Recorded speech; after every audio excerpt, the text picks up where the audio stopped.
안녕하세요. 주간 AI입니다. 2일 발표된 도널드 트럼프 미국 대통령의 상호 관세 정책으로 인해 전 세계가 떠들썩합니다. 특히 이는 외국 상품 수입을 줄여 미국의 일자리를 지키고 관세 수입을 늘리겠다는 의도인데 미국에서 곡소리가 나오고 있습니다.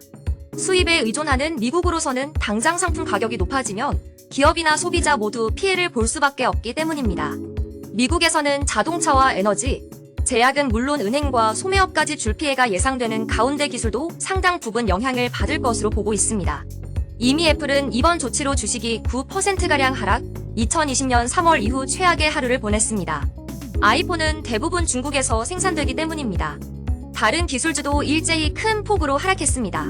가장 많이 지적되는 것이 이번 조치로 인해 외국으로부터 들여오는 서버의 가격이 크게 상승하고 이로 인해 연간 수백억 달러를 투자하겠다던 빅테크의 데이터 센터 건설 계획이 불가피하게 축소될 것이라는 말입니다. 이번 관세 정책에서 엔비디아 GPU와 같은 반도체는 면제됐습니다. 그러나 서버는 칩으로만 작동하는 게 아닙니다. 대부분 서버는 대만이나 중국, 베트남, 멕시코 등에서 조립을 마친 상태로 수입합니다. 증권사 번스타인은 지난해 데이터 처리 장비 수입이 약 2천억 달러 약 288조 원에 이를 것으로 파악했습니다. 아직 반도체와 함께 판매되는 회로 기판, 조립품 등의 관세가 적용될지는 확실하지 않지만 가격 상승을 피할 수는 없을 것으로 보고 있습니다. 이 경우 데이터 센터 건설은 축소될 수밖에 없습니다.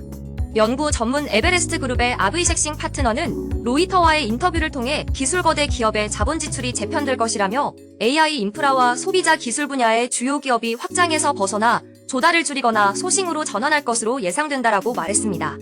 알려진 대로 미국 빅테크들은 올해에도 막대한 자금을 데이터 센터 건설에 쏟아붓겠다고 발표했습니다. 마이크로소프트와 구글, 메타, 아마존 등 4곳의 AI 투자 액수는 모두 3천억 달러 약 432조 원을 넘어설 것으로 보입니다. 그러나 이제는 이 돈을 모두 써도 기대했던 용량에는 못 미치게 됩니다. 이미 MS는 투자 조정에 들어간 것으로 알려졌습니다. 관세 정책 발표 이전부터 수요에 맞추기 위해 일부 프로젝트를 줄이기 시작했는데 이번 조치로 인해 감축이 가속할 수 있을 것으로 보입니다. 이제까지 빅테크들이 데이터 센터를 확대하겠다는 것은 일반 수요에 맞춘 것이 아니라 첨단 모델 개발에 인프라를 집중하겠다는 것이었습니다. 특히 5천억 달러 약 719조 원을 들여 미국 전역에 대규모 데이터 센터를 구축하겠다는 오픈 AI의 스타게이트 프로젝트가 매우 어려워질 것이라는 분석도 나왔습니다. 질루리아 DA 데이비슨 분석가는 스타게이트는 이런 일이 일어나기 전부터 발표한 규모에 도달할 가능성이 작았다라며 관세가 경제에 미치는 충격을 감안할 때 스타게이트를 진행하기 위해 부채로 막대한 자금을 조달할 가능성은 매우 낮다라고 말했습니다. 또 각 회사가 데이터 센터 구축에 나선 것은 프론티어 모델 경쟁에 따른 것이었는데 이처럼 전반적으로 상황이 어려워지면 경쟁 자체가 축소되거나 양상이 바뀔 가능성이 있습니다. 물론 하드웨어에 의존해 모델 성능을 높이는 것보다 중국의 딥시크처럼 모델 아키텍처를 개선하거나 GPU 최적화 기술에 집중하는 것이 주요한 트렌드가 될 수 있습니다. 주목할 것은 단순한 서버를 떠나 이번 일로 인해 미국의 전반적인 소비 심리가 줄고 그 영향으로 소프트웨어나 AI에 투자하는 기업 지출이 줄 수 있다는 점입니다. 투자 전문 필터 채비엇의 벤 베링거 기술 분석가는 관세는 수요 파괴를 일으킬 가능성이 높으며 이는 소프트웨어와 클라우드 지출의 감축을 의미한다라고 지적했습니다.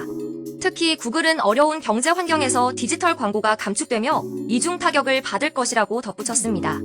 결국 관세 문제는 오픈 AI나 엔트로픽 등에도 큰 영향을 줄 수 있습니다. 이들은 앞으로도 외부 투자를 통해 회사를 키워야 하는데 이런 분위기가 투자 유치에 어떤 영향을 미칠지 주목됩니다. 이어 국내외 주요 뉴스 전해드립니다. 재규적 개선, 즉 AI가 AI를 만들 수 있다는 것이 AGI에 도달할 가장 현실적인 방법이라는 분석이 등장했습니다. 구글은 그렇지 않으면 현재 트랜스포머 구조로는 AGI에 도달할 가능성이 작은 것으로 봤습니다. 최근 챗GPT 이미지 생성으로 오픈 AI의 GPU 인프라가 빡빡한 것으로 보입니다. 외부 벤치마크 기관에서 O3를 테스트하려고 했더니 문제 하나 푸는 데드는 GPU 사용료가 지난해보다 10배나 오른 3만 달러나 든다고 전했습니다. 뉴럴링크가 두뇌칩 환자 모집을 전 세계로 확대한다고 발표했는데 이는 중국의 공세에 따른 것으로 보입니다. 전기차에 이어 휴머노이드, 그리고 두뇌칩까지 일론 머스크는 중국에 계속 쫓기는 모양새입니다. 지금까지 주간 AI였습니다.